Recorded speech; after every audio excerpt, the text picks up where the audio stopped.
Hello, welcome to Ask the Workplace Therapist with Kate and Rowena. And I believe today is one of one of the many contentious topics in workplace. It's micromanaging. What is Yes, the what question the of the day. question? Yes. Right. Hi, Kate. Our question today is I work in a small team and we all have a problem with our boss who micromanages and it's driving me mad. I think it drives everyone mad, doesn't it? It's I'm just Absolutely. I remembered this is my worst interview performance I think I ever did. I once got asked in an interview, what is your least favorite management style? And I said micromanaging. And they said, what do you do if you find yourself um, on the receiving end of micromanaging?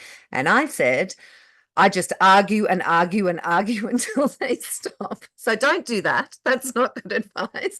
But however, the reason why we find it so difficult is the interesting part because I think for most people, when we're being micromanaged, the meaning that we add to it is this person does not have faith in me. This person doesn't trust that I can do the work that I'm capable of doing.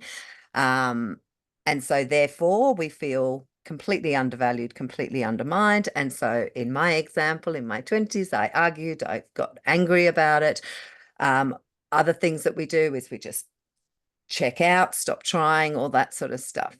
One lens to look at it through, a generous lens, is that people who micromanage are generally fairly anxious. They're just potentially anxious about their own competence, potentially feeling like this is what's expected of me. Now I'm a boss, I have to be across everything. They're finding it hard to trust. Um, and when you look at it through that lens, then it can open up a possibility of dealing with it in a more productive way, which is potentially front-footed, sitting down, saying, I'm noticing that you're checking in on my work very regularly. I imagine that you need a bit of reassurance that I'm doing it. Um, I'm noticing that when this happens, I feel like you don't trust me or have faith in my abilities. So let's talk about how you can get what you need and I can get what I need so that we can work well together. That could be a a sort of front-footed way to have a go at dealing with the situation, um, which then gives you more information. If that falls flat on its face and the micromanaging amps up, then maybe it is an attempt to control and undermine. What do you think, Rowena?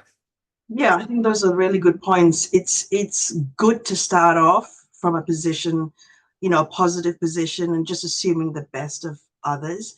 And often I think it's normal for us to just immediately think about things from our perspective. So when people are micromanaging us, we just feel affronted or we feel hurt because we think that they don't have faith in us. But often if we can just step outside ourselves and step into the other person's shoes, then we sometimes can find that it's not about us, it's about them and what they're going through. So as somebody that is a bit of a perfectionist, has a very clear idea of what the deliverable needs to be, and how we need to work to achieve it, and also this is all comes down to the level of experience. So somebody who's very experienced working with someone who has less experience may naturally feel, oh, I'm called upon anyway to lend a hand, to light the way forward, to shine a light or whatever. And the person who has less experience may naturally feel like they need to hang back and be guided. So I think having an awareness of your own style, of the styles around you, and having these conversations up front can be very good in sort of just allowing you to understand the various types of personalities that you're working with, and also come to terms with different communication styles, because not everybody is going to be upfront and in your face about their requirements or their needs. Some people are going to be very quiet about it. But if given the opportunity to talk, you're given the opportunity to say, we're about to embark on this project. What are your expectations? And then you sharing your own expectations. And I just find that communication is really not as easy as it looks. It's just, it can be a real minefield, and just creating those opportunities, not just at the start, but just throughout, and having these temperature checks can really help to avert a lot of, miscommunication and disasters, because you're Totally. creating the situation for discussion and Absolutely, checking in. absolutely. I think those conversations of how are we going, how's our relationship, Yeah. our working relationship, and imagine, if this micromanager were to sit down and say, how are we going? I'm aware that I get really antsy and I need to know Yes. probably so much detail. That's my bad. Not, it's not on you. How Yeah. relieving that could be for the whole team. Absolutely. Um, Yes. and helps to build that trust back again. And it But doesn't have to be these big conversations, just a simple check-in on the phone or on a message.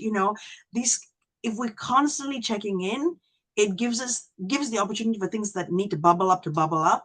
And that's a good thing, totally, because it's not always about us, right? Yeah. absolutely. Anyway, But we always think um, it is. All right. yes, we do. So this is a good opportunity, I think, to end by saying that the Workplace Therapist and Digital Confluence is organizing Revitalize, Re-Energize, Reset. And this is a program for building and sustaining psychological safety at work. And this is running in August. So if we'll be sharing more details in the comments. And any issues that you have, please keep them coming in so we have stuff to talk about. Have a lovely day.